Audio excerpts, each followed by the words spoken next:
Share मार्केटमध्ये सेगमेंटचे वेगवेगळे प्रकार आहेत. Equity, future, option, currency, commodity आणि म्युच्युअल फंड्स वगैरे वगैरे. हे आपण सेगमेंट या भागात बघितलं. जसे सेगमेंटचे प्रकार आहेत तसेच व्यवहाराचे म्हणजे ट्रेडिंगचेही प्रकार आहेत.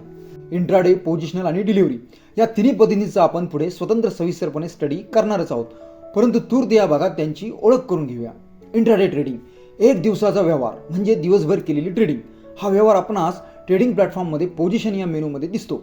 सकाळी शेअर मार्केट सुरू झाल्यानंतर कितीदाही शेअर बाय सेल केला परंतु मार्केट क्लोज होताना मात्र पोझिशनमध्ये काही नाही, पोझिशन क्लिअर, तेव्हा यास इंट्राडे ट्रेडिंग असे म्हणतात. थोडक्यात काय तर शेअर मार्केट सुरू झाल्यापासून बंद होईपर्यंत केलेली ट्रेडिंग म्हणजे इंट्राडे ट्रेडिंग होय. डिलिव्हरी ट्रेडिंग आजचा व्यवहार अपूर्ण, आज बाय केलेला शेअर कॅरी करणे व एक दिवस किंवा काही दिवसांनी विकणे. बाय केल्यानंतर एक दिवसानंतर हा शेअर डीमॅटवर जातो.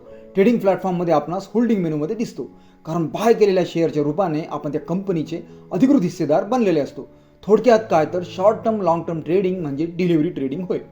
पोझिशनल ट्रेडिंग शेअर मार्केटमधील कंपन्यांचे शेअर इंडेक्स यांच्या किमतीच्या आधारावर किंवा करन्सी, कमोडिटी, फ्युचर, ऑप्शन कॉन्ट्रॅक्टमध्ये केलेली ट्रेडिंग म्हणजे पोझिशनल ट्रेडिंग होय. हा व्यवहार पहिल्या दिवशी किंवा नंतरही ट्रेडिंग प्लॅटफॉर्ममध्ये पोझिशन या मेनूमध्येच दिसतो. शॉर्ट टर्म ट्रेडिंगला सुद्धा पोझिशनल ट्रेडिंग असे म्हणू शकतो.